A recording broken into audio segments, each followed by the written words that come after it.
ಓಂ ಶಾಂತಿ. ವೀಕ್ಷಕರೇ, ಜ್ಞಾನಜ್ಯೋತಿ ಕಾರ್ಯಕ್ರಮಕ್ಕೆ ತಮ್ಮೆಲ್ಲರಿಗೂ ಹಾರ್ದಿಕ ಸ್ವಾಗತ. ನಾವು ಹಿಂದಿನ ಸಂಚಿಕೆಯಲ್ಲಿ ಮನಃಶಾಂತಿಯ ಬಗ್ಗೆ ಚರ್ಚೆ ಮಾಡ್ತಾ ಇದ್ವಿ. ನಮ್ಮ ಮನಸ್ಸಿಗೆ ಶಾಂತಿ ಸಿಗಬೇಕು ಅಂದರೆ ನಮ್ಮ ಮನಸ್ಸಿನಲ್ಲಿ ಶಾಂತಿಯ ವಿಚಾರಗಳನ್ನು ನಾವು ಕ್ರಿಯೇಟ್ ಮಾಡಬೇಕು ಅನ್ನೋದ್ರ ಬಗ್ಗೆ ನಾವು ತಿಳ್ಕೊಳ್ತಾ ಇದ್ವಿ. ಹಾಗಿದ್ರೆ ನಮ್ಮ ಮನಸ್ಸಿನಲ್ಲಿ ನಾವು ಶಾಂತಿಯ ಅನುಭವ ಮಾಡಬೇಕು ಅಂದರೆ ನಾವು ಕೇಳ್ತಾ ಇದ್ವಿ, ಯಾವಾಗ ಮನಸ್ಸನ್ನು ಏಕಾಗ್ರ ಮಾಡಲಿಕ್ಕೆ ಹೋದ್ನೋ ಆ ರಾಜ, ಅಂದರೆ ಮನಸ್ಸು ಎಲ್ಲಿದೆ ಅಂತ ಹುಡುಕ್ಲಿಕ್ಕೆ ಹೋದ್ನೋ ಆ ರಾಜ, ಆಗ ಅವನಿಗೆ ಆಟೋಮೆಟಿಕ್ಕಾಗಿ ಶಾಂತಿಯ ಅನುಭವ ಆಯಿತು. ಯಾಕಂದರೆ ಬೇರೆ ಎಲ್ಲ ವಿಚಾರಗಳು ಸ್ಟಾಪ್ ಆಯಿತು ಅಂತ. ಹಾಗೆ ನಮ್ಮ ಜೀವನದಲ್ಲೂ ನಮಗೆ ಶಾಂತಿಯ ಅನುಭವ ಆಗಬೇಕು ಅಂದರೆ ಯಾವ ವಿಚಾರಗಳು ನಮಗೆ ಅಶಾಂತಿಯನ್ನು ಉಂಟು ಮಾಡ್ತದೋ ಅಂತಹ ವಿಚಾರಗಳನ್ನು ನಾವು ಸ್ಟಾಪ್ ಮಾಡಬೇಕು. ಆಗ ನಮ್ಮ ಜೀವನದಲ್ಲಿ ನಾವು ಶಾಂತಿಯ ಅನುಭವ ಮಾಡಲಿಕ್ಕೆ ಸಾಧ್ಯ ಆಗ್ತದೆ. ಹಾಗಿದ್ರೆ ಮನಸ್ಸು ಅಂದರೆ ಆತ್ಮದ ಒಂದು ವಿಚಾರ ಮಾಡುವಂತಹ ಕ್ರಿಯೆ ಅಂತ ಹೇಳಿ ನಮಗೆ ಗೊತ್ತಾಗಿದೆ. ಹಾಗಿದ್ರೆ ಆ ಮನಸ್ಸಿನಲ್ಲಿ ನಾವು ಎಂತೆಂತಹ ವಿಚಾರಗಳನ್ನು ಮಾಡ್ತೀವಿ ಅಂದರೆ, ಇವತ್ತು ಮನುಷ್ಯ ಮನಸ್ಸಿನಲ್ಲಿ ಸದಾಕಾಲಕ್ಕೂ ವಿಚಾರ ಮಾಡ್ತಾನೆ ಇರ್ತಾನೆ. ಇವತ್ತು ಜಗತ್ತಿನಲ್ಲಿ ಯಾರೂ ಒಬ್ಬರು ಇಂಥವ್ರಿಲ್ಲ ಅವರು ವಿಚಾರ ಮಾಡೋದಿಲ್ಲ, ಯಾವಾಗಲೂ ವಿಚಾರವನ್ನು ಸ್ಟಾಪ್ ಮಾಡಿದ್ದಾರೆ ಅನ್ನುವಂಥವ್ರು ಇಲ್ಲವೇ ಇಲ್ಲ. ಇವತ್ತು ಸದಾಕಾಲಕ್ಕೂ ಮನುಷ್ಯನ ಮನಸ್ಸಿನಲ್ಲಿ ವಿಚಾರಗಳು ನಡೀತಾನೆ ಇರ್ತದೆ. ಅಂದರೆ ಎಷ್ಟೋ ಜನ ಹೇಳ್ತಾರೆ, ನನ್ನ ಮನಸ್ಸನ್ನು ನಾನು ಶೂನ್ಯಾವಸ್ಥೆಗೆ ತಗೊಂಡು ಹೋಗ್ಬಿಟ್ಟಿದ್ದೀನಿ, ನನ್ನ ಮನಸ್ಸಿನಲ್ಲಿ ವಿಚಾರಗಳೇ ನಡೆಯೋದಿಲ್ಲ ಅಂತ ಹೇಳಿ ಕೆಲವರು ಹೇಳ್ತಾರೆ. ಆದರೆ ಈ ಸೃಷ್ಟಿಯಲ್ಲಿ ಯಾರು ಒಬ್ಬರು ಕೂಡ ತಮ್ಮ ಮನಸ್ಸನ್ನು ಶೂನ್ಯಾವಸ್ಥೆಗೆ ತೆಗೆದುಕೊಂಡು ಹೋಗಲಿಕ್ಕೆ ಸಾಧ್ಯನೇ ಇಲ್ಲ. ಯಾಕೆಂದರೆ ಮನಸ್ಸಿನ ಕೆಲಸನೇ ಏನಾಗಿದೆ, ವಿಚಾರ ಮಾಡುವಂತಹ ಕ್ರಿಯೆ ಆಗಿದೆ. ಅದಕ್ಕೆ ನಾವೇನಾದರೂ ಯಾರು ಮನಸ್ಸನ್ನು ಶೂನ್ಯಾವಸ್ಥೆಗೆ ತಗೊಂಡು ಹೋಗಿದ್ದಾರೆ ಅನ್ನೋರ ಬಗ್ಗೆ ತಿಳ್ಕೊಳ್ಬೇಕು ಅಂದರೆ, ಒಬ್ಬ ವ್ಯಕ್ತಿ ಒಮ್ಮೆ ರಾಮಕೃಷ್ಣ ಪರಮಹಂಸರ ಹತ್ರ ಬಂದಿರ್ತಾನೆ.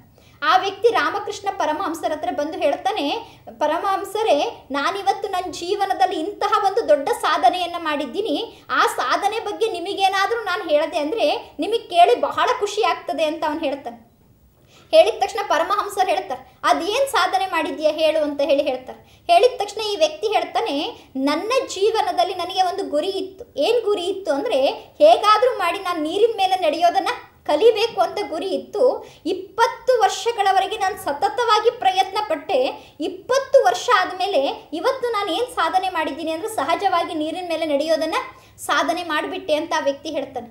ಹೇಳಿದ ತಕ್ಷಣ ಪರಮಹಂಸರು ಹೌದಾ ಅಂತ ಹೇಳ್ತಾರೆ, ಸುಮ್ಮನೆ ಆಗ್ತಾರೆ, ಏನು ರಿಪ್ಲೈ ಕೊಡೋದೇ ಇಲ್ಲ, ಅವನಿಗೇನು ಒಂದು ಖುಷಿಯ ಪ್ರಶಂಸೆಯ ಮಾತು ಹೇಳೋದೇ ಇಲ್ಲ, ಸುಮ್ಮನೆ ಇರ್ತಾರೆ. ಕೊನೆಗೆ ಆ ವ್ಯಕ್ತಿ ಪುನಃ ಪರಮಹಂಸರಿಗೆ ಕೇಳ್ತಾನೆ, ಅಲ್ಲ, ನಾನು ಇಷ್ಟು ದೊಡ್ಡ ಸಾಧನೆ ಮಾಡಿ ನಿಮ್ಮ ಮುಂದೆ ಬಂದು ಹೇಳ್ತಾ ಇದ್ದೀನಿ, ನೀವು ಸ್ವಲ್ಪನೂ ಖುಷಿಯನ್ನು ವ್ಯಕ್ತಪಡಿಸಲೇ ಇಲ್ಲ, ನನಗೊಂದು ಪ್ರಶಂಸೆಯ ಮಾತು ಹೇಳಲೇ ಇಲ್ಲ, ನೀವು ನನಗೇನಾದರೂ ಪ್ರಶಂಸೆಯ ಮಾತನ್ನು ಹೇಳ್ರಿ ಅಂತ ಹೇಳಿ ಆ ವ್ಯಕ್ತಿ ಕೇಳ್ತಾನೆ. ಕೇಳಿದ ತಕ್ಷಣ ಪರಮಹಂಸರು ಹೇಳ್ತಾರೆ, ನಿನ್ನ ದೃಷ್ಟಿಯಲ್ಲಿ ನೀನೊಂದು ಸಾಧನೆ ಮಾಡಿದ್ಯಾ ನಿಜ, 20 ವರ್ಷದಿಂದ ನೀರಿನ ಮೇಲೆ ನಡಿಲಿಕ್ಕೋಸ್ಕರ ಪರಿಶ್ರಮ ಪಟ್ಟು ಇವತ್ತು ನೀನು ಅದನ್ನು ಸಾಧನೆ ಮಾಡಿದೆ. ಆದರೆ ನನ್ನ ದೃಷ್ಟಿಯಲ್ಲಿ ಇದು ಒಂದು ಸಾಧನೆನೇ ಅಲ್ಲ. ಯಾಕೆ ಅಂದರೆ ನನ್ನ ದೃಷ್ಟಿಯಲ್ಲಿ ಏನು ವಿಚಾರ ಇದೆ ಅಂದರೆ, ಬರೀ ಒಂದು 50 ಪೈಸೆ ₹1 ಕೊಟ್ಟರೆ ಅಂಬೆಗ ಏನು ಮಾಡ್ತಾನೆ, ನಮ್ಮ ನೀ ದಡದಿಂದ ಆ ದಡಕ್ಕೆ ಕರ್ಕೊಂಡು ಹೋಗ್ಬಿಡ್ತಾನೆ. ಬರೀ ಒಂದು ನದಿ ದಾಟಲಿಕ್ಕೆ ₹1 ಖರ್ಚು ಮಾಡೋ ಕೆಲಸದಲ್ಲಿ ನೀನು 20 ವರ್ಷ ನಿನ್ನ ಜೀವನವನ್ನು ವ್ಯರ್ಥವಾಗಿ ಕಳೆದ್ಬಿಟ್ಟೆ. ನಿನ್ನ ಜೀವನದ 20 ವರ್ಷ ಬರೀ ನೀರ ಮೇಲೆ ನಡಿಲಿಕ್ಕೋಸ್ಕರ, ಆ ಪ್ರಯತ್ನಕ್ಕೋಸ್ಕರ ವ್ಯರ್ಥವಾಗಿ ಹೋಯಿತು ಅಂತ ಹೇಳಿ ನನಗೆ ಅನಿಸ್ತಾ ಇದೆ ಅಂತ ಹೇಳಿ ಪರಮಹಂಸರು ಹೇಳ್ತಾರೆ. ಹಾಗೆ ಇವತ್ತು ಜಗತ್ತಿನಲ್ಲೂ ಕೂಡ ಇಂತಹ ಅನೇಕ ವ್ಯಕ್ತಿಗಳಿದ್ದಾರೆ, ಅವರು ಹಗಲು ರಾತ್ರಿ ಪ್ರಾಕ್ಟೀಸ್ ಮಾಡ್ತಾ ಇರ್ತಾರೆ. ಯಾವುದಕ್ಕೆ ಪ್ರಾಕ್ಟೀಸ್ ಮಾಡ್ತಾರೆ ಅಂದರೆ, ನಮ್ಮ ಮನಸ್ಸನ್ನು ಶೂನ್ಯಾವಸ್ಥೆಗೆ ತಗೊಂಡು ಹೋಗಬೇಕು. ಯಾವ ಕಾರಣಕ್ಕೂ ಮನಸ್ಸಿನಲ್ಲಿ ಒಂದು ವಿಚಾರಗಳು ಬರಲೇಬಾರ್ದು, ವಿಚಾರ ಶೂನ್ಯ ಸ್ಥಿತಿಗೆ ಹೋಗಬೇಕು ಅಂತ ಹಗಲು ರಾತ್ರಿ ಪ್ರಯತ್ನ ಪಡ್ತಾ ಇರ್ತಾರೆ. ಯಾರು ಈ ರೀತಿ ಹಗಲು ರಾತ್ರಿ ಶೂನ್ಯಾವಸ್ಥೆಗೆ ಹೋಗಬೇಕು ಅಂತ ಪ್ರಯತ್ನ ಪಡ್ತಾ ಇದ್ದಾರೋ ಅವರು ಅನೇಕ ವರ್ಷಗಳವರೆಗೆ ಶೂನ್ಯಾವಸ್ಥೆಯನ್ನು ತಲುಪಲಿಕ್ಕೋಸ್ಕರ ತಪಸ್ಸನ್ನು ಕೂಡ ಮಾಡ್ತಾರೆ, ಮನಸ್ಸನ್ನು ನಿಗ್ರಹ ಮಾಡಲಿಕ್ಕೆ ಪ್ರಯತ್ನ ಮಾಡ್ತಾರೆ. ಅಂತಹ ಶೂನ್ಯಾವಸ್ಥೆಗೆ ಹೋಗ್ತಾ ಇರುವಂತಹ ಯಾವುದಾದ್ರೂ ವ್ಯಕ್ತಿಗಳನ್ನು ನಾವು ಕಂಡುಹಿಡಿಬೇಕು ಅಂತ ಒಂದು ವೇಳೆ ನಾವೇನಾದರೂ ಹೋಗೋದಾದರೆ, ನೀವು ಬೇಕಾದರೆ ಕಾಶಿಗೆ ಹೋಗ್ರಿ, ಹರಿದ್ವಾರಕ್ಕೆ ಹೋಗ್ರಿ, ಋಷಿಕೇಶಕ್ಕೆ ಹೋಗ್ರಿ, ಎಲ್ಲಿಗೆ ಬೇಕಾದರೂ ಹೋಗ್ರಿ, ಅಲ್ಲಿರುವಂತಹ ದೊಡ್ಡ ದೊಡ್ಡ ಸನ್ಯಾಸಿಗಳನ್ನು, ಮಹಾತ್ಮರನ್ನು ನೀವು ಮಾತಾಡಿಸಿ ಅವ್ರಿಗೆ ಕೇಳ್ರಿ, ನಿಮ್ಮ ಮನಸ್ಸು ಶೂನ್ಯಾವಸ್ಥೆಯನ್ನು ತಲುಪಿದೆನಾ ಅಂತ ಕೇಳಿದ್ರೆ ಅವರೆಲ್ಲರೂ ಏನು ಹೇಳ್ತಾರೆ, ಹೌದು, ನಾವು ಮನಸ್ಸನ್ನು ಶೂನ್ಯಾವಸ್ಥೆಗೆ ಒಯ್ಯೋದನ್ನು ಪ್ರಾಕ್ಟೀಸ್ ಮಾಡಿದ್ದೀವಿ ಅಂತ ಅವ್ರು ಹೇಳ್ತಾರೆ. ಹಾಗಿದ್ರೆ ನೀವು ಅವ್ರಿಗೆ ಇನ್ನೂ ಒಂದು ಪ್ರಶ್ನೆ ಕೇಳ್ರಿ, ನಿಮ್ಮ ಮನಸ್ಸನ್ನು ಶೂನ್ಯಾವಸ್ಥೆಗೆ ತಗೊಂಡು ಹೋಗಿದ್ದೀರಿ ಅಂತ ನಿಮಗೆ ಗೊತ್ತಾಗಿದ್ದು ಹೇಗೆ ಗೊತ್ತಾಯಿತು ಅಂದರೆ, ಮನುಷ್ಯನ ಮನಸ್ಸಿನ ಕೆಲಸ ಏನು ಅಂದರೆ ವಿಚಾರ ಮಾಡೋದು. ಈಗ ನಾನು ವಿಚಾರ ಶೂನ್ಯ ಸ್ಥಿತಿಗೆ ಹೋಗಿದ್ದೀನಿ ಅಂತ ಗೊತ್ತಾಯಿತು ಅಂದರೆ ಅದು ಒಂದು ವಿಚಾರನೇ. ನಾನು ವಿಚಾರ ಮಾಡ್ತಿಲ್ಲ, ನಾನು ವಿಚಾರ ಶೂನ್ಯಾವಸ್ಥೆಯನ್ನು ಮುಟ್ಟಿದ್ದೀನಿ ಅಂತ ನಾವೇನಾದರೂ ವಿಚಾರ ಮಾಡ್ತಾ ಇದ್ವಿ ಅಂದರೆ ಅದು ಒಂದು ಸಂಕಲ್ಪನೆ ಆಗಿದೆ. ನಾನು ವಿಚಾರ ಮಾಡ್ತಿದ್ದೀನಿ ಅಂತ ತಿಳ್ಕೊಂಡ್ರು ಒಂದು ಸಂಕಲ್ಪ, ನಾನು ವಿಚಾರ ಮಾಡ್ತಾ ಇಲ್ಲ ಅಂತ ತಿಳ್ಕೊಂಡ್ರು ಅದು ಒಂದು ಸಂಕಲ್ಪನೆ ಆಗಿದೆ. ಅಂದಮೇಲೆ ಅವರು ನಾನು ವಿಚಾರ ಶೂನ್ಯಾವಸ್ಥೆಯನ್ನು ತಲುಪಿದ್ದೀನಿ ಅಂತ ಕುತ್ಕೊಂಡು ಏನು ಮಾಡ್ತಾ ಇರ್ತಾರೆ, ಸಂಕಲ್ಪ ಮಾಡ್ತಾ ಇರ್ತಾರೆ. ಅಂದಮೇಲೆ ಯಾರು ಇವತ್ತು ವಿಚಾರ ಮಾಡೋದನ್ನು ಬಿಟ್ಟಂತೂ ಇಲ್ಲ. ಜಗತ್ತಿನಲ್ಲಿ ಎಲ್ಲಿಯವರೆಗೆ ಆತ್ಮ ಶರೀರದಲ್ಲಿ ಇರ್ತದೋ ಅಲ್ಲಿಯವರೆಗೆ ವಿಚಾರಗಳು ನಡೀತಾನೆ ಇರ್ತದೆ. ಅಂದರೆ ಕಂಟಿನ್ಯೂಸ್ ಆಗಿ ನಾವೇನು ವಿಚಾರ ಮಾಡ್ತಾ ಇರ್ತೀವಿ ಅದನ್ನು ಬೆಳಗ್ಗೆಯಿಂದ ರಾತ್ರಿವರೆಗೆ ಎಷ್ಟೋ ಸಾವಿರಾರು ವಿಚಾರಗಳನ್ನ ಒಬ್ಬ ವ್ಯಕ್ತಿ ಮಾಡ್ತಾನೆ. ಆ ಮಾಡುವಂತಹ ಸಾವಿರಾರು ವಿಚಾರಗಳಲ್ಲಿ ನಮ್ಮದು ಹೆಚ್ಚು ವಿಚಾರಗಳು ಯಾವುದಿರ್ತದೆ ಅಂತ ಹೇಳಿ ನಾವು ನೋಡಿದರೆ, ಇವತ್ತು ಇಡೀ ದಿನ ನಾವು ವಿಚಾರ ಮಾಡ್ತೀವಿ. ಆ ವಿಚಾರದಲ್ಲಿ ಎಷ್ಟು ಒಳ್ಳೆಯ ವಿಚಾರ ಇತ್ತು, ಎಷ್ಟು ಕೆಟ್ಟ ವಿಚಾರ ಇತ್ತು ಅಂತ ನಾವು ಯೋಚನೆ ಮಾಡ್ತಾ ಹೋದರೆ ಇಡೀ ದಿನದ ವಿಚಾರಗಳಲ್ಲಿ 80% ನಾವೇನಾದರೂ ವಿಚಾರಗಳನ್ನು ನೋಡಿದರೆ 80% ವಿಚಾರ ಕಳೆದು ಹೋಗಿರುವಂತಹ ಫಾಸ್ಟ್ನ ವಿಚಾರಗಳೇ ಇರ್ತದೆ. ಬರೀ ಭೂತದ ವಿಚಾರವನ್ನು ಇಡೀ ದಿನದಲ್ಲಿ ನಾವು 80% ಮಾಡ್ತಾ ಇರ್ತೀವಿ. ಅವಾಗ ಹಂಗಾಯಿತು, ಇವ್ರು ಹಿಂಗಂದ್ರು, ಅವ್ರು ಹಂಗಂದ್ರು, ನನ್ನ ಜೀವನದಲ್ಲಿ ಹೀಗಾಯಿತು ಹಾಗಾಯಿತು ಅಂದರೆ ಕಳೆದು ಹೋದಂತಹ ಘಟನೆಗಳ ಬಗ್ಗೆನೇ ಸದಾ ಕಾಲಕ್ಕೂ ನಾವೇನು ಮಾಡ್ತಾ ಇರ್ತೀವಿ, ವಿಚಾರ ಮಾಡ್ತಾ ಇರ್ತೀವಿ. ಇನ್ನು 15% 80% ಕಳೆದು ಹೋದ ಘಟನೆಯ ಬಗ್ಗೆ ವಿಚಾರ ಮಾಡಿದರೆ ಇನ್ನು 15% ಅನಿಶ್ಚಿತ ಭವಿಷ್ಯದ ಬಗ್ಗೆ ನಾವು ಕುತ್ಕೊಂಡು ವಿಚಾರ ಮಾಡ್ತಾ ಇರ್ತೀವಿ. ಮುಂದೆ ಹಾಗಾಗಬಹುದು, ಹೀಗಾಗಬಹುದು, ನಾನು ಹಾಗೆ ಮಾಡಬಹುದು, ಅವ್ರು ಹಾಗೆ ಮಾಡಬಹುದು ಅಂತ ಹೇಳಿ ಅನಿಶ್ಚಿತ ಭವಿಷ್ಯದ ಬಗ್ಗೆ ಮತ್ತೆ ಕುತ್ಕೊಂಡು ವಿಚಾರ ಮಾಡ್ತಾ ಇರ್ತೀವಿ. ಆದರೆ ಅದೇ ನಾವು ವರ್ತಮಾನದ ಬಗ್ಗೆ ಎಷ್ಟು ಯೋಚನೆ ಮಾಡ್ತೀವಿ ಅಂದರೆ 80% ಭೂತ, 15% ಭವಿಷ್ಯ. ಹಾಗಿದ್ರೆ 100ನಲ್ಲಿ ಉಳಿದಿದ್ದು 5%. ಅಂದರೆ ನಾವು ವರ್ತಮಾನದ ಬಗ್ಗೆ ಎಷ್ಟು ಯೋಚನೆ ಮಾಡ್ತೀವಿ ಇವತ್ತು ಅಂದರೆ ಕೇವಲ 5% ಮಾತ್ರ ನಾವೇನು ಮಾಡ್ತಾ ಇದ್ದೀವಿ, ವರ್ತಮಾನದ ಬಗ್ಗೆ ವಿಚಾರವನ್ನು ಮಾಡ್ತಾ ಇದ್ದೀವಿ. ಆದರೆ ಈ ವರ್ತಮಾನ ಅನ್ನುವಂಥದ್ದು ಪರಮಾತ್ಮ ನಮಗೆ ಕೊಟ್ಟಂತಹ ಒಂದು ಗೋಲ್ಡನ್ ಗಿಫ್ಟ್. ಆ ವರ್ತಮಾನದ ಬಗ್ಗೆ ನಮಗೆ ಸ್ವಲ್ಪನೂ ವಿಚಾರ ಇಲ್ಲವೇ ಇಲ್ಲ. ಕಳೆದು ಹೋಗಿದ್ದು ಇಲ್ಲ ಅಂದರೆ ಭವಿಷ್ಯದ್ದು ಯೋಚನೆ ಮಾಡ್ತಾ ವರ್ತಮಾನವನ್ನು ನಾವು ವ್ಯರ್ಥವಾಗಿಯೇ ಕಳ್ಕೊಳ್ತಾ ಇದ್ದೀವಿ. ಈ ರೀತಿ ವಿಚಾರ ಮಾಡ್ತಾ ಇರುವಂತಹ ಮನುಷ್ಯ ಅವನು ಭೂತ, ಭವಿಷ್ಯ ಮತ್ತು ವರ್ತಮಾನ ವಿಚಾರಗಳಲ್ಲಿ ಯಾವ್ಯಾವ ರೀತಿ ವಿಚಾರಗಳನ್ನು ಮಾಡ್ತಾನೆ ಅಂದರೆ ಅನೇಕ ಪ್ರಕಾರದ ವಿಚಾರಗಳನ್ನೇನು ಜನ ಮಾಡ್ತಾರೆ. ಆ ಅನೇಕ ಪ್ರಕಾರದ ವಿಚಾರಗಳಲ್ಲಿ ಮುಖ್ಯವಾಗಿ ಇವತ್ತು ಮನುಷ್ಯ 4 ಪ್ರಕಾರದ ವಿಚಾರಗಳನ್ನು ಮಾಡ್ತಾನೆ. ಆ 4 ಪ್ರಕಾರದ ವಿಚಾರದಲ್ಲಿ ಮೊದಲನೇ ವಿಚಾರ ಅಂದ್ರೆ ಪಾಸಿಟಿವ್ ಥಾಟ್ಸ್ ಅಂತ ಹೇಳಿ ಕರೆಯಲಾಗ್ತದೆ. ಪಾಸಿಟಿವ್ ಥಾಟ್ಸ್ ಅಂದರೆ ಶ್ರೇಷ್ಠ ವಿಚಾರ, ಒಳ್ಳೆಯ ವಿಚಾರ ಅಂತ ಹೇಳಿ ಕರೆಯಲಾಗ್ತದೆ. ಇನ್ನು 2ನೇ ಪ್ರಕಾರದ ವಿಚಾರ ಅಂದರೆ ನೆಗೆಟಿವ್ ಥಾಟ್ಸ್, ಕೆಟ್ಟ ವಿಚಾರ ಅಂತ ಹೇಳಿ ಕರೆಯಲಾಗ್ತದೆ, ನಕಾರಾತ್ಮಕ ವಿಚಾರ ಅಂತ ಕರೆಯಲಾಗ್ತದೆ.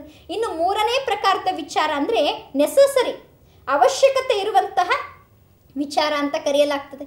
ಇನ್ನು 4ನೇ ಪ್ರಕಾರದ ವಿಚಾರ ಅಂದರೆ ವೇಸ್ಟ್, ವ್ಯರ್ಥ ವಿಚಾರಗಳು ಅಂತ ಹೇಳಿ ಕರೆಯಲಾಗ್ತದೆ.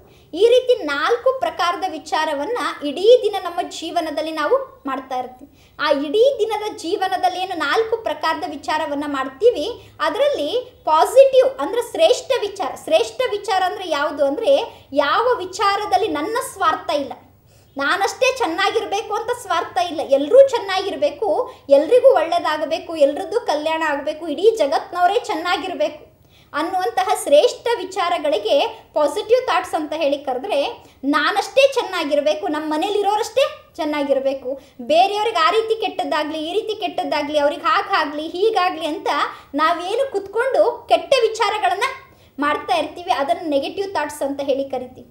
ಇನ್ನು 3ನೇ ಪ್ರಕಾರದ ವಿಚಾರ ಅಂದರೆ ಅವಶ್ಯಕತೆ ಇರೋ ವಿಚಾರ. ಅವಶ್ಯಕ ವಿಚಾರ ಅಂದರೆ ನೀವು ನಾಳೆ ಬೆಳಗ್ಗೆ 4 ಗಂಟೆಗೆ ಯಾವುದೋ ಊರಿಗೆ ಹೋಗಬೇಕು, ಬೆಳಗ್ಗೆ 4 ಗಂಟೆಗೆ ಬೇರೆ ಊರಿಗೆ ಹೋಗಬೇಕು ಅಂತ ಬೆಳಗ್ಗೆ 4 ಗಂಟೆಗೆ ಹೇಳ್ರಿ, ಹೋಗ್ಲಿಕ್ಕಾಗ್ತದ? ಅದಕ್ಕೆ ಹಿಂದಿನ ದಿನವೇ ಪೂರ್ವ ತಯಾರಿ ಮಾಡ್ಕೊಳ್ಬೇಕು. 3 ಗಂಟೆಗೆ ಅಲಾರಾಮ್ ಇಡಬೇಕು ರಾತ್ರಿ, ಬೆಳಗ್ಗೆ 3 ಗಂಟೆಗೆ ಎದ್ದು ರೆಡಿ ಆಗಬೇಕು, ಅವಾಗ ಮಾತ್ರ ನಾವು 4 ಗಂಟೆಗೆ ಹೋಗಲಿಕ್ಕೆ ಸಾಧ್ಯ.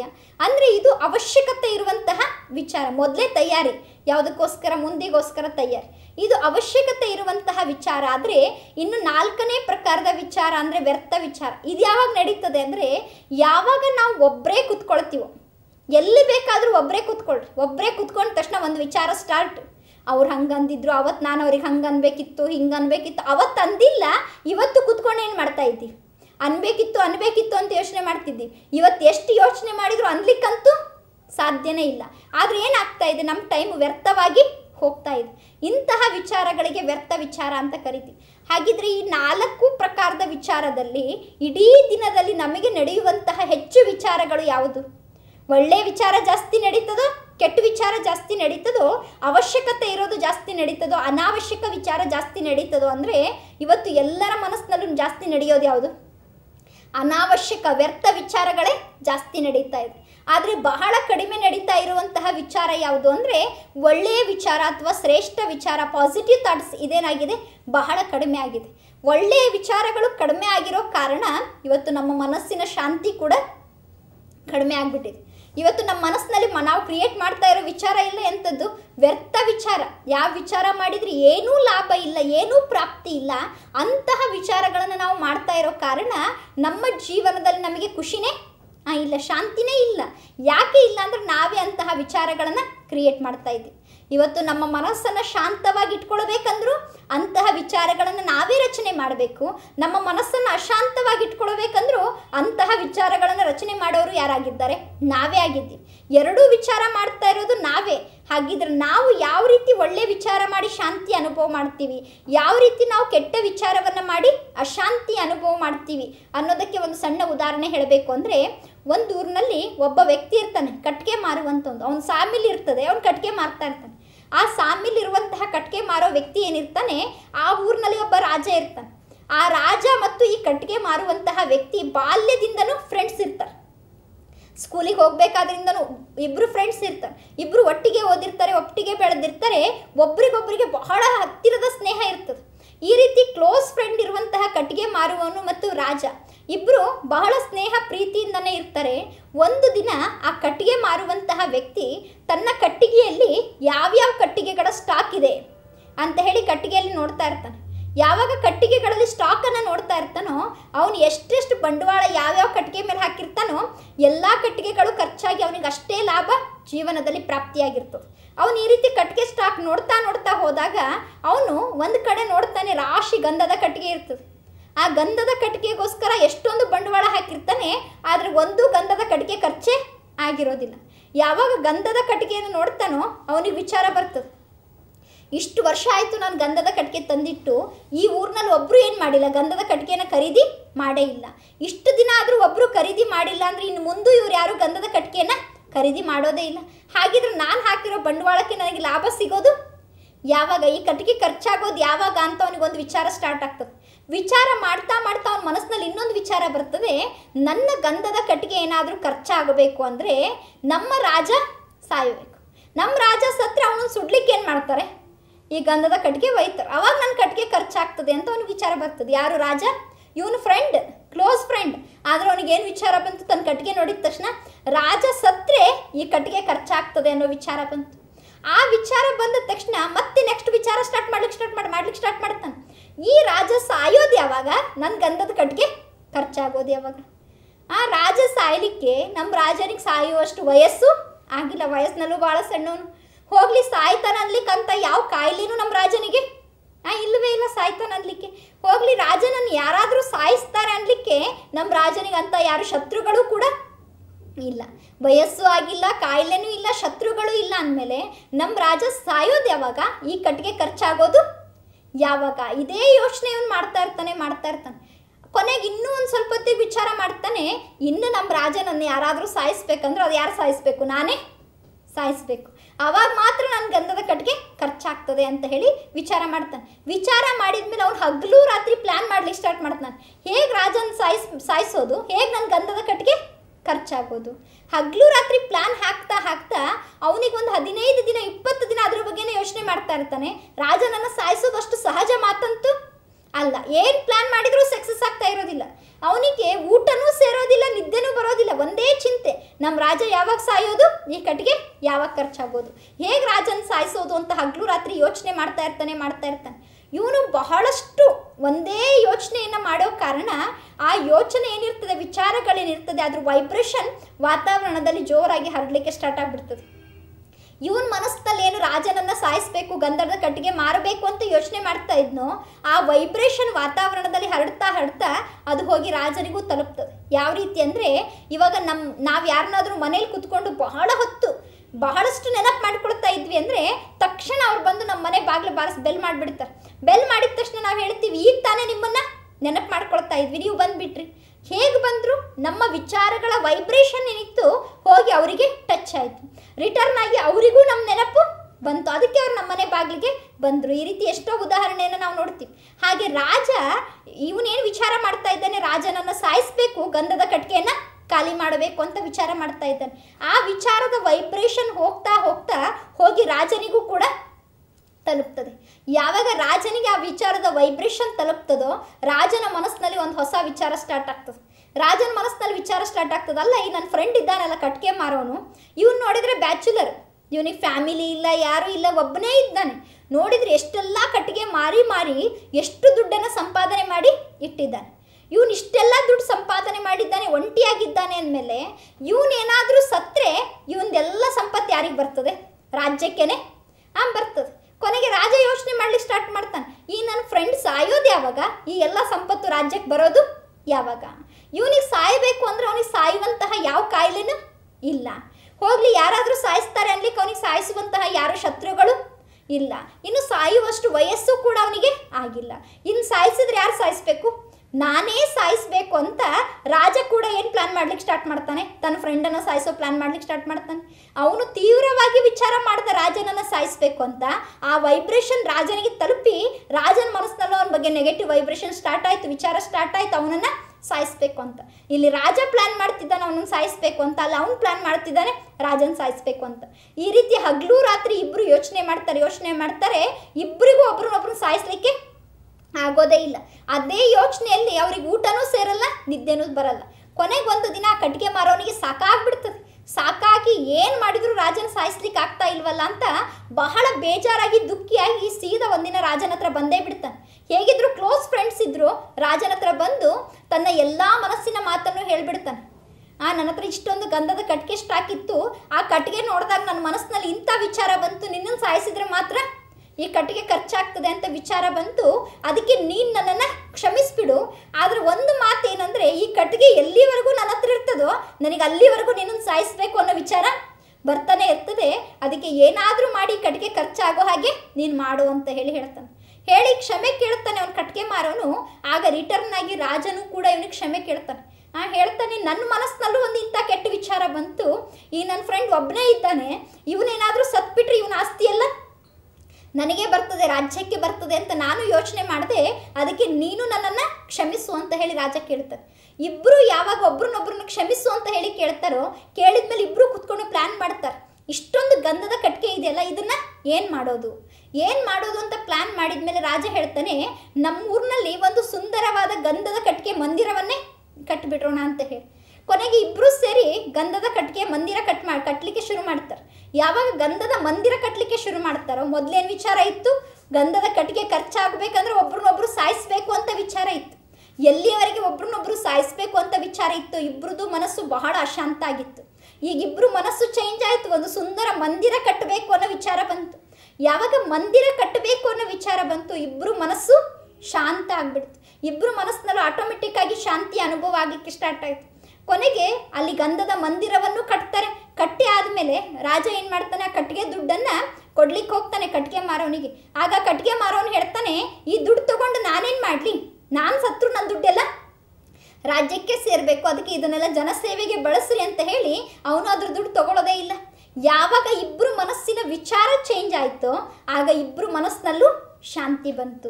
ಎಲ್ಲಿಯವರೆಗೆ ಒಬ್ಬರು ಮನಸ್ಸಿನಲ್ಲಿ ಒಬ್ಬರಿಗೆ ಲಾಸ್ ಮಾಡಬೇಕು, ಅವ್ರ ದುಡ್ಡು ನಾವು ತಗೊಳ್ಬೇಕು, ಅವ್ರು ಸಾಯಬೇಕು ಅಂತ ವಿಚಾರ ಮಾಡ್ತಿದ್ರು, ಅಲ್ಲಿಯವರೆಗೂ ಇಬ್ಬರು ಮನಸ್ಸು ಅಶಾಂತ ಆಗಿತ್ತು. ಹಾಗೆ ಇವತ್ತು ವರ್ತಮಾನ ಜಗತ್ತಿನಲ್ಲೂ ಕೂಡ ನಮ್ಮೆಲ್ಲರ ಮನಸ್ಸು ಅಶಾಂತ ಆಗಿದೆ ಅಂದರೆ ಅದಕ್ಕೆ ಇಂಥದ್ದೇ ಯಾವುದೋ ಒಂದು ಕಾರಣ ಇದ್ದೇ ಇದೆ. ನಾವೇನು ಯೋಚನೆ ಮಾಡ್ತಿದ್ದೀವಿ, ನಮಗೇನೋ ಪ್ರಾಫಿಟ್ ಸಿಗಬೇಕು, ನಮಗೇನೋ ಲಾಭ ಸಿಗಬೇಕು, ಅದಕ್ಕೆ ಇಂಥವ್ರಿಗೆ ಈ ರೀತಿ ನಷ್ಟ ಆಗಬೇಕು. ಯಾವಾಗ ನಾವು ಬೇರೆಯವರಿಗೆ ಲಾಸ್ ಆಗಬೇಕು, ಬೇರೆಯವರಿಗೆ ಕೆಟ್ಟದ್ದಾಗಬೇಕು, ಅವ್ರಿಗೆ ನಷ್ಟ ಆಗಿ, ಅವ್ರಿಗೆ ಕೆಟ್ಟದ್ದಾಗಿ, ಅವ್ರಿಗೆ ಹಾನಿಯಾಗಿ ನನಗೆ ಲಾಭ ಸಿಗಬೇಕು ಅಂತ ನಾವು ಎಲ್ಲಿವರೆಗೆ ಯೋಚನೆ ಮಾಡ್ತಿರ್ತೀವೋ ಅಲ್ಲಿವರೆಗೆ ಯಾವ ಕಾರಣಕ್ಕೂ ನಮ್ಮ ಮನಸ್ಸು ಶಾಂತಿಯಿಂದ ಇರಲಿಕ್ಕೆ ಸಾಧ್ಯನೇ ಇಲ್ಲ. ನಮ್ಮ ಮನಸ್ಸು ಶಾಂತಿಯ ಅನುಭವ ಮಾಡಬೇಕು ಅಂದರೆ ನಾವೇನು ಮಾಡಬೇಕಾಗಿದೆ? ಆಟೋಮೆಟಿಕ್ಕಾಗಿ ನಾವು ಅನ್ಯರಿಗೆ ಶಾಂತಿಯನ್ನು ದಾನವಾಗಿ ಕೊಡಬೇಕು. ಅಂದರೆ ನಮ್ಮ ಮನಸ್ಸಿಗೆ ನಾವು ಶಾಂತಿಯ ಅನುಭವವನ್ನು ಮಾಡಬೇಕು ಅನ್ನುವಂತಹ ವಿಚಾರ ನಮಗೆ ಇದ್ದರೆ ನಾವು ಅನ್ಯರಿಗೆ ಕೆಟ್ಟದ್ದನ್ನು ಮಾಡಿ ನನಗೆ ಒಳ್ಳೆಯದಾಗಬೇಕು ಅನ್ನೋ ಯೋಚನೆ ಮಾಡೋ ಬದಲು ಅನ್ಯರಿಗೂ ಒಳ್ಳೆಯದಾಗಲಿ, ಅವರು ಚೆನ್ನಾಗಿರಲಿ, ಅವರು ಶಾಂತಿಯಿಂದ ಇರಲಿ, ಅವರು ಸುಖದಿಂದ ಇರಲಿ ಅನ್ನುವಂತಹ ಪಾಸಿಟಿವ್ ವಿಚಾರ ನಾವೇನಾದರೂ ಮಾಡ್ತಾ ಹೋದರೆ ಎಷ್ಟೆಷ್ಟು ನಾವು ಬೇರೆಯವರಿಗೆ ಒಳ್ಳೆಯದಾಗಬೇಕು ಅಂತ ಸಂಕಲ್ಪ ಮಾಡ್ತೀವೋ ಅಷ್ಟು ಆಟೋಮೆಟಿಕ್ಕಾಗಿ ನಮಗೆ ಒಳ್ಳೆಯದಾಗಲಿಕ್ಕೆ ಸ್ಟಾರ್ಟ್ ಆಗ್ತದೆ. ನಾವು ಎಷ್ಟೆಷ್ಟು ಬೇರೆಯವರಿಗೆ ಕೆಟ್ಟದಾಗಬೇಕು ಅಂತ ಹೇಳ್ತಾ ಇರ್ತೀವೋ ಅಷ್ಟು ಬೇರೆಯವರಿಗೆ ಕೆಟ್ಟದಾಗೋದಕ್ಕಿಂತ ಜಾಸ್ತಿ ನಮಗೆ ಕೆಟ್ಟಾಗ್ತದೆ. ಅದಕ್ಕೋಸ್ಕರ ನಮ್ಮ ಜೀವನದಲ್ಲಿ ನಮ್ಮ ಸಂಕಲ್ಪಗಳನ್ನು ಪರಿವರ್ತನೆ ಮಾಡಿಕೊಳ್ಬೇಕು. ನಮ್ಮ ಸಂಕಲ್ಪಗಳಲ್ಲಿ ಪರಿವರ್ತನೆ ಅಂದರೆ ಅಶಾಂತಿಯನ್ನು ಕೊಡುವಂತಹ ವಿಚಾರವನ್ನು, ಬೇರೆಯವರಿಗೆ ಕೆಟ್ಟದ್ದನ್ನು ಮಾಡುವಂತಹ ವಿಚಾರವನ್ನು, ಅನ್ಯರಿಗೆ ದುಃಖ ಕೊಡುವಂತಹ ವಿಚಾರವನ್ನು, ಅನ್ಯರಿಗೆ ಮೋಸ ಮಾಡುವಂತಹ ವಿಚಾರಗಳನ್ನು ನಾವೇನಾದರೂ ಬಿಟ್ಬಿಟ್ರೆ ಆಟೋಮೆಟಿಕ್ಕಾಗಿ ನಮ್ಮ ಮನಸ್ಸು ಏನಾಗ್ತದೆ, ಶಾಂತಿಯಿಂದ ಇರಲಿಕ್ಕೆ ಸಾಧ್ಯ. ಎಷ್ಟೆಷ್ಟು ಬೇರೆಯವರಿಗೆ ಶಾಂತಿ ಸಿಗಲಿ, ಸುಖ ಸಿಗಲಿ, ಅವರಿಗೂ ಪ್ರಾಪ್ತಿಯಾಗಲಿ, ಅವರಿಗೂ ಲಾಭ ಆಗಲಿ ಅನ್ನುವಂತಹ ಸಂಕಲ್ಪ ಮಾಡ್ತಾ ಹೋಗ್ತೀವೋ ಅಷ್ಟು ಅವರಿಗೂ ಲಾಭ ಆಗ್ತದೆ, ಅದಕ್ಕಿಂತ ಡಬ್ಬಲ್ ನಮಗೂ ಕೂಡ ಒಳ್ಳೆಯದಾಗ್ತದೆ, ನಮಗೂ ಕೂಡ ಲಾಭ ಆಗ್ತದೆ, ನಮಗೂ ಪ್ರಾಪ್ತಿ ಆಗ್ತದೆ. ಅದಕ್ಕೆ ಕೇವಲ ಮನಃಶಾಂತಿ ಬೇಕು ಅಂದರೆ ಮನಃಶಾಂತಿ ಎಲ್ಲೋ ಹೋಗಿ ಹುಡುಕಿದರೆ ಸಿಗೋದಿಲ್ಲ. ಮನಃಶಾಂತಿ ಯಾವುದೋ ಒಬ್ಬ ವ್ಯಕ್ತಿ ಹತ್ರ ಇಲ್ಲ. ಮನಃಶಾಂತಿ ಅನ್ನುವಂಥದ್ದು ನಮ್ಮ ವಿಚಾರಗಳಲ್ಲೇ ಇದೆ. ನಾವು ಎಂತೆಂತಹ ವಿಚಾರವನ್ನು ಕ್ರಿಯೇಟ್ ಮಾಡ್ತಾ ಹೋಗ್ತೀವೋ ನಮ್ಮ ಮನಸ್ಸು ಆ ರೀತಿ ಪರಿವರ್ತನೆ ಆಗ್ತಾ ಹೋಗ್ತದೆ. ಹಾಗಿದ್ರೆ ಮನಃಶಾಂತಿ ಬೇಕು ಅಂದರೆ ಮನಸ್ಸಿನಲ್ಲಿ ಏನು ಮಾಡಬೇಕು, ಪಾಸಿಟಿವ್ ವಿಚಾರಗಳನ್ನು ಕ್ರಿಯೇಟ್ ಮಾಡ್ತಾ ಹೋಗಬೇಕು. ಇನ್ನು ನಮ್ಮ ಮನಸ್ಸಿಗೆ ಶಾಂತಿ ಬೇಕು ಅಂದರೆ ಒಂದನೇದಾಗಿದೆ ನಮ್ಮ ಜೀವನದಲ್ಲಿ ಯಾವ ರೀತಿ ಇವತ್ತು ಶರೀರವನ್ನು ಆರೋಗ್ಯಶಾಲಿಯಾಗಿ ಇಟ್ಕೊಳ್ಬೇಕು ಅಂತ ಎಷ್ಟೋ ಜನ ಪ್ರಯತ್ನ ಪಡ್ತಾರೆ. ಶರೀರವನ್ನು ಆರೋಗ್ಯಶಾಲಿಯಾಗಿ ಇಟ್ಕೊಳ್ಬೇಕು ಅಂದರೆ ಅದಕ್ಕೆ ಮೂರೇ ಆಧಾರ ಆಗಿದೆ. ಒಂದನೇದಾಗಿದೆ ಎಕ್ಸಸೈಸ್. ಎಷ್ಟೆಷ್ಟು ಎಕ್ಸಸೈಸ್ ಮಾಡ್ತಾ ಹೋಗ್ತಾರೆ, ವ್ಯಾಯಾಮಗಳನ್ನು ಮಾಡ್ತಾ ಇರ್ತಾರೆ, ಅಷ್ಟು ಶರೀರ ಆರೋಗ್ಯಶಾಲಿ ಆಗ್ತದೆ ಅಂತ ಜನ ಯೋಚನೆ ಮಾಡ್ತಾರೆ. ಅದ್ರ ಜೊತೆಗೆ ಪೌಷ್ಟಿಕ ಆಹಾರ, ಒಳ್ಳೊಳ್ಳೆ ಫುಡ್ ತೊಗೊಂಡ್ರೆ, ಪ್ರೋಟೀನ್ಸ್ ವಿಟಮಿನ್ಸ್ ಇರೋ ಫುಡ್ ತೊಗೊಂಡ್ರೆ ನಮ್ಮ ಶರೀರ ಹೆಲ್ದಿ ಆಗಿರ್ತದೆ, ಆರೋಗ್ಯಶಾಲಿ ಆಗಿರ್ತದೆ ಅಂತ ಜನ ಯೋಚನೆ ಮಾಡ್ತಾರೆ. ಅದ್ರ ಜೊತೆಗೆ ನಮ್ಮ ಶರೀರ ಚೆನ್ನಾಗಿರಬೇಕು ಅಂದರೆ ಒಂದನೇದಾಗಿ ಪಾಸಿಟಿವ್ ಥಿಂಕಿಂಗ್ ಬೇಕು, ಅದ್ರ ಜೊತೆಗೆ ಹೆಲ್ದಿ ಫುಡ್ ಬೇಕು, ಅದ್ರ ಜೊತೆಗೆ ಧ್ಯಾನ, ಯೋಗ, ಪೂಜೆ ಬೇಕು ಅಂತ ಹೇಳಿ ಜನ ಯೋಚನೆ ಮಾಡ್ತಾರೆ. ಹಾಗೆ ನಮ್ಮ ಮನಸ್ಸಿನ ಆರೋಗ್ಯ ಚೆನ್ನಾಗಿರಬೇಕು, ಮನಸ್ಸು ಸದಾ ಕಾಲಕ್ಕೂ ಶಾಂತಿಯಿಂದ ಇರಬೇಕು ಅಂದರೆ ನಾವು ಮನಸ್ಸಿಗೂ ಒಂದು ಎಕ್ಸಸೈಸನ್ನು ಕೊಡಬೇಕು. ಆ ಮನಸ್ಸಿಗೆ ಎಕ್ಸಸೈಸ್ ಯಾವುದು ಅಂದರೆ ಪಾಸಿಟಿವ್ ಥಿಂಕಿಂಗ್. ಯಾವ ರೀತಿ ಎಕ್ಸಸೈಸ್ ಮಾಡಬೇಕಾದ್ರೆ, ವ್ಯಾಯಾಮ ಮಾಡಬೇಕಾದ್ರೆ ಹೇಗೆ ಬೇಕೋ ಹಾಗೆ ದೇಹವನ್ನು ಬೆಂಡ್ ಮಾಡ್ತಾರೆ. ಯಾವ ಅಂಗ ಬೇಕೋ ಆ ಅಂಗವನ್ನು ಬೆಂಡ್ ಮಾಡ್ತಾರೋ ಹಾಗೆ ನಮ್ಮ ಮನಸ್ಸನ್ನು ನಾವು ಬೆಂಡ್ ಮಾಡಬೇಕು. ಏನು ಬೆಂಡ್ ಮಾಡಬೇಕಂದ್ರೆ ಯಾವ ಕಾರಣಕ್ಕೂ ನಕಾರಾತ್ಮಕ ವಿಚಾರಗಳು ಬರಲೇಬಾರ್ದು, ಕೆಟ್ಟ ವಿಚಾರಗಳು ಬರಲೇಬಾರ್ದು, ಕೇವಲ ಸಕಾರಾತ್ಮಕ ವಿಚಾರಗಳೇ ನಡೀತಾ ಇರಬೇಕು. ಆ ರೀತಿ ನಮ್ಮ ಮನಸ್ಸನ್ನು ನಾವು ಬೆಂಡ್ ಮಾಡೋದನ್ನು ಕಲ್ತ್ವಿ, ಮನಸ್ಸನ್ನು ಪರಿವರ್ತನೆ ಮಾಡೋದನ್ನು ಕಲ್ತ್ವಿ ಅಂದರೆ ನಮ್ಮ ಜೀವನದಲ್ಲಿ ಪಾಸಿಟಿವ್ ವಿಚಾರ ನಡೀತಾ ಇತ್ತು ಅಂದರೆ ಮನಸ್ಸು ಶಾಂತಿಯಿಂದ ಇರ್ತದೆ, ಮನಸ್ಸಿನ ಆರೋಗ್ಯ ಬಹಳ ಚೆನ್ನಾಗಿರ್ತದೆ. ಅದೇ ರೀತಿ ಎರಡನೇದಾಗಿದೆ ಒಳ್ಳೊಳ್ಳೆ ವಿಟಮಿನ್ಸ್, ಮಿನರಲ್ಸ್ ಇರುವಂತಹ ಆಹಾರ. ದೇಹ ಚೆನ್ನಾಗಿರಬೇಕು ಅಂದರೆ ವ್ಯಾಯಾಮದ ಜೊತೆಗೆ ಒಳ್ಳೆ ಪೌಷ್ಟಿಕಾಂಶದ ಆಹಾರವನ್ನು ದೇಹಕ್ಕೆ ಕೊಡಬೇಕು. ಹಾಗೆ ಮನಸ್ಸು ಚೆನ್ನಾಗಿರಬೇಕು ಅಂದರೆ ಪಾಸಿಟಿವ್ ವಿಚಾರ ಅನ್ನುವಂತಹ ಎಕ್ಸಸೈಸ್ನ ಜೊತೆಗೆ ನಮ್ಮ ಮನಸ್ಸಿಗೆ ಜ್ಞಾನ ಅನ್ನುವಂಥ ಆಹಾರವನ್ನು ಕೊಡ್ತಾ ಇರಬೇಕು. ಯಾಕೆ ಜ್ಞಾನ ಅನ್ನುವಂಥ ಆಹಾರ ಕೊಡಬೇಕಂದ್ರೆ ನಮಗೆ ನಮ್ಮಷ್ಟಕ್ಕೆ ನಾವೇ ಪಾಸಿಟಿವ್ ವಿಚಾರ ಜನ್ರೇಟ್ ಮಾಡ್ಕೊಳ್ಳಿಕ್ಕೆ ಆಗೋದಿಲ್ಲ. ಎಷ್ಟೋ ಬಾರಿ ನಾವು ಬೇಡ ಅಂದರೂ ಕೂಡ ಕೆಟ್ಟ ವಿಚಾರಗಳು ಮನಸ್ಸಿನಲ್ಲಿ ಬರ್ತದೆ. ಆ ಕೆಟ್ಟದ್ದು ಹೋಗಬೇಕು ಅಂದರೆ ಆ ಸ್ಥಾನದಲ್ಲಿ ಒಳ್ಳೆಯದನ್ನು ತುಂಬ್ತಾ ಹೋಗಬೇಕು. ಹಾಗಿದ್ರೆ ಆ ಒಳ್ಳೆಯ ವಿಚಾರಗಳನ್ನು ನಾವು ಎಲ್ಲಿಂದ ತುಂಬೋದು ಅಂದರೆ ಎಲ್ಲಿ ನಮಗೆ ಒಳ್ಳೆಯ ಜ್ಞಾನವನ್ನು ತಿಳಿಸ್ತಾ ಇರ್ತಾರೋ ಅಂತಹ ಸ್ಥಾನದಲ್ಲಿ ನಾವು ಒಂದು ಅರ್ಧ ಗಂಟೆ, 1 ಗಂಟೆ ಹೋಗಿ ಕುತ್ಕೊಂಡ್ರೆ ಸಾಕು. ಅಲ್ಲಿರುವಂತಹ ಒಳ್ಳೆಯ ಶ್ರೇಷ್ಠ ಜ್ಞಾನದಿಂದ ನಮ್ಮ ಮನಸ್ಸು ಪರಿವರ್ತನೆ ಆಗ್ಬಿಡ್ತದೆ. ಆ ಮನಸ್ಸು ಪರಿವರ್ತನೆ ಆಯಿತು ಅಂದರೆ ನಮ್ಮ ಮನಸ್ಸಿಗೆ ಪೌಷ್ಟಿಕ ಆಹಾರ, ಯಾವ ರೀತಿ ಶರೀರಕ್ಕೆ ಪೌಷ್ಟಿಕ ಆಹಾರ ಬೇಕು, ಶರೀರ ಹೆಲ್ದಿಯಾಗಿರ್ಬೇಕಂದ್ರೆ ಅಂತ ದಿನಕ್ಕೆ 3 ಸರಿ ಊಟ ಕೊಡ್ತೀವಿ. ಒಂದು ಟೈಮು ಊಟ ಕಡಿಮೆ ಮಾಡೋದಿಲ್ಲ, 3 ಹೊತ್ತು ದೇಹಕ್ಕೆ ಆಹಾರ ಕೊಡ್ತೀವಿ. ಆದರೆ ಮನಸ್ಸಿಗೆ ಆಹಾರ ಕೊಟ್ಟು ಎಷ್ಟು ಸಮಯ ಆಯಿತು? ಹುಟ್ಟಿದಾಗಿಂದ ಮನಸ್ಸನ್ನು ಬಳಸ್ತಾ ಇದ್ದೀವಿ. ಆದರೆ ಆ ಮನಸ್ಸನ್ನು ಶಕ್ತಿಶಾಲಿ ಮಾಡಲಿಕ್ಕೆ ಮನಸ್ಸಿಗೆ ಪೌಷ್ಟಿಕಾಂಶ ಇರುವಂತಹ, ವಿಟಮಿನ್, ಮಿನರಲ್ ಇರುವಂತಹ ಆಹಾರವನ್ನು ನಾವು ಕೊಟ್ಟೇ ಇಲ್ಲ. ಆ ಮನಸ್ಸಿಗೆ ಪೌಷ್ಟಿಕಾಂಶ ಇರುವಂಥ ಆಹಾರವನ್ನು ಕೊಡಬೇಕು. ಆ ಆಹಾರನೇ ಆಗಿದೆ ಒಳ್ಳೆಯ ಜ್ಞಾನ, ಒಳ್ಳೆಯ ಸಂಘ. ಅದರಿಂದ ಏನಾಗ್ತದೆ, ನಮ್ಮ ಮನಸ್ಸಿಗೆ ಪೌಷ್ಟಿಕಾಂಶ ಇರುವಂಥ ಆಹಾರ ಸಿಗ್ತದೆ. ಆ ಆಹಾರ ಸಿಕ್ತು ಅಂದರೆ ಪಾಸಿಟಿವ್ ಎನರ್ಜಿ ಆಟೋಮೆಟಿಕ್ ಆಗಿ ಜನ್ರೇಟ್ ಆಗಿಬಿಡ್ತು. ಆಗ ದೇಹ ಹೇಗೆ ಶಕ್ತಿಶಾಲಿನೋ ಹಾಗೆ ಮನಸ್ಸು ಕೂಡ ಶಕ್ತಿಶಾಲಿ ಆಗಿಬಿಡ್ತದೆ. ಹಾಗೆ ಇನ್ನು ಮೂರನೇದಾಗಿ ಯಾವ ರೀತಿ ದೇಹದ ಆರೋಗ್ಯಕ್ಕೋಸ್ಕರ ಮನುಷ್ಯ ಜಪ ತಪ ಪೂಜೆಯನ್ನೆಲ್ಲ ಮಾಡ್ತಾನೋ ಹಾಗೆ ಮನಸ್ಸಿನ ಆರೋಗ್ಯ ಚೆನ್ನಾಗಿರಬೇಕು ಅಂದರೆ ನಾವು ಧ್ಯಾನ ಅಥವಾ ಯೋಗ ಅನ್ನುವಂಥದ್ದನ್ನು ಪ್ರಾಕ್ಟೀಸ್ ಮಾಡ್ತಾ ಹೋಗಬೇಕು. ಎಷ್ಟೆಷ್ಟು ಧ್ಯಾನವನ್ನು ಮಾಡ್ತೀವಿ, ಎಷ್ಟೆಷ್ಟು ಯೋಗದ ಅಭ್ಯಾಸವನ್ನು ಮಾಡ್ತಾ ಹೋಗ್ತೀವಿ, ಆಗ ನಮ್ಮಲ್ಲಿ ಒಂದು ಸಕಾರಾತ್ಮಕ ಶಕ್ತಿ ಜನರೇಟ್ ಆಗ್ತಾ ಹೋಗ್ತದೆ.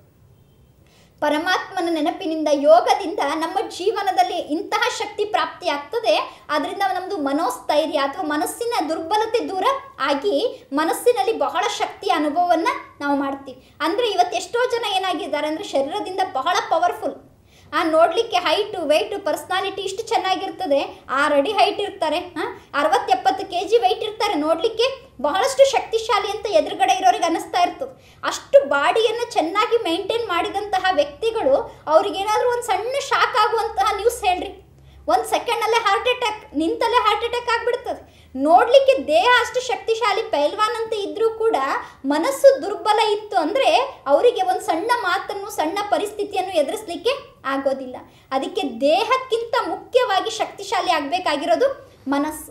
ಆ ಮನಸ್ಸು ಶಕ್ತಿಶಾಲಿ ಆಗಬೇಕು ಅಂದರೆ ಆ ಮನಸ್ಸಿಗೆ ಅಂತಹ ಪೌಷ್ಟಿಕ ಆಹಾರ ಅಂದರೆ ಜ್ಞಾನವನ್ನು ಕೊಡಬೇಕು.